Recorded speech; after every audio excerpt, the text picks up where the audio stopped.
دا حجر اسود متعلق یا ساتي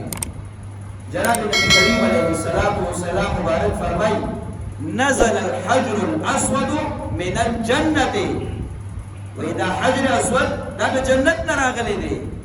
او بعض روایاتو کی راغلی چې دا حجر اسود آدم علیہ السلام د ځان سره راوړلی او په روایاتو کې دام راغلی حضور علیہ السلام مبارک فرمائی اشد بیاضا من اللبن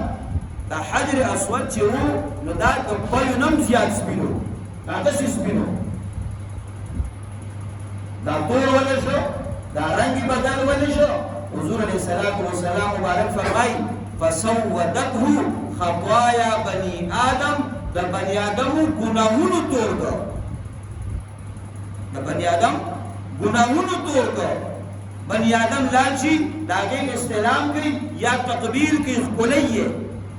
نو دا گناہگار تلے دے دا گناہونو اثر اگا پا دے حجر اسود باندے وشو نو دا تک سپینو خدا تک تور کر زیدہ رنگ بدل کر علماء ذکر کے کہ انسان دا گناہ اثر پا حجر اسود باندے وشو چی دا جنت نراغل تور شو بلے انسان بے سنگ سری سنگ جی حدیث مبارک کے راغلی دا گناہ پا وجہ دا بنی آدم پا دزلو باندے تور ٹاکی لگی چه توبه نو باسی اگه تور تاکی لری شی چه توبه نو باسی بیا دا زیادیگی دا ردی تک تورو گرزی بیا وقت دا خیر خبره دا خیر نخکاری او دا شر قوتا دا شر نخکاری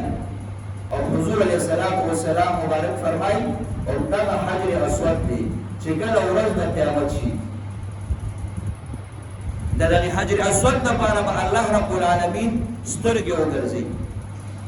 پا اگر کون سترگو باندې بدیل لیدل کئی دا دی حجر اسود دا پارا با اللہ جب او گرزی پا اگر جب باندې بدیل خبری کئی او حضور علیہ السلام مبارک فرمائی چه کم یو بندہ دا حجر اسود استلام کردی پا حق و صحیح طریقے باندے دا حجر اسود بداغت پارا گواہی کئی داغت ایمان گواہی بکئی داغت رفتنوالی گواہی بکئی داغت نیک و اعمال گواہی بکئی